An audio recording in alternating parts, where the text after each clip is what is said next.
আসসালামু আলাইকুম এভরিওয়ান। আজ আমি আপনাদের সাথে শেয়ার করব রসুন এবং মটরশুঁটি দিয়ে গরুর মাংস রান্না। আমরা তো অনেকেই অনেকভাবেই গরুর মাংস রান্না করে থাকি, তবে মটরশুঁটি দিয়ে গরুর মাংস রান্না করলে অনেক বেশি মজা হয়। তবে আজকে আমি প্রথম রান্না করিনি, এর আগে আমি অনেকবার মটরশুঁটি দিয়ে গরুর মাংস রান্না করেছি, অনেক বেশি মজা হয়। আমার পরিবারের সবাই পছন্দ করে মটরশুঁটি, তাই তো আমি মটরশুঁটি দিয়ে গরুর মাংস রান্না করেছি। তো গরুর মাংস এখানে আমি 500 গ্রাম নিয়েছি।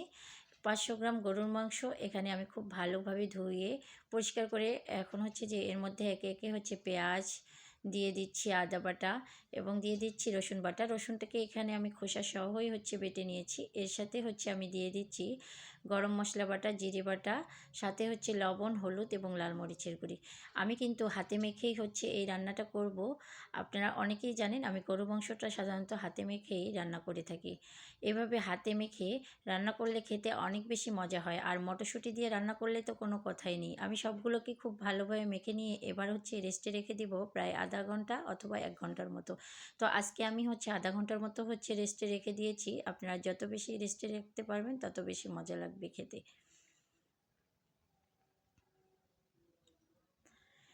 তো আজকে সেহরিতে এই মাংসটা দিয়ে ভাত খেয়ে অনেক বেশি তৃপ্তি লেগেছে।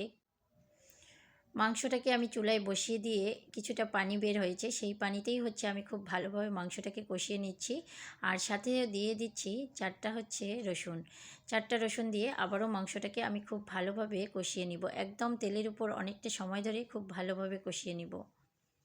এখানে আমি অল্প অল্প করে পানি অ্যাড করতেছি এবং কষিয়ে নিচ্ছি। খুব ভালোভাবে যখন কষানো হয়ে যাবে তখন এর মধ্যে আমি মটরশুঁটিগুলো অ্যাড করে দেব।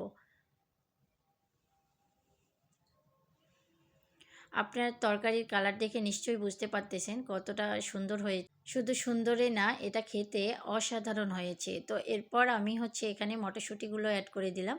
মটরশুঁটিগুলো কিন্তু অবশ্যই একটু একদম শেষের দিকে অ্যাড করতে হবে, মানে মাংসটা ফুলফিল সেদ্ধ হয়ে গেছে আর তরকারিটাও রান্না হয়ে গেছে, ঠিক এই পর্যায়ে মটরশুঁটিটা অ্যাড করে দিতে হবে। মটরশুঁটিটাকে দিয়ে আমি আরও কিছুটা সময় একটু কষিয়ে নিয়েছি, কারণ মটরশুঁটি কিন্তু খুব তাড়াতাড়ি সেদ্ধ হয়ে যায়, আপনারা অনেকেই জানেন।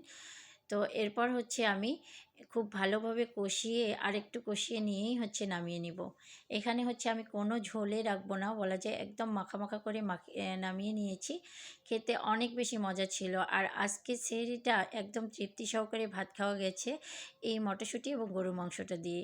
অনেক বেশি মজা হয়। আপনারা চাইলে একদিন বাসায় ট্রাই করতে পারেন, খেতে বেশ ভালো লাগে। তো আমার ভিডিওটি যদি ভালো লেগে থাকে তাহলে অবশ্যই একটা লাইক করে দিবেন। যারা ফেসবুক থেকে দেখছেন আমার পেজটিকে ফলো করে দিবেন। ধন্যবাদ।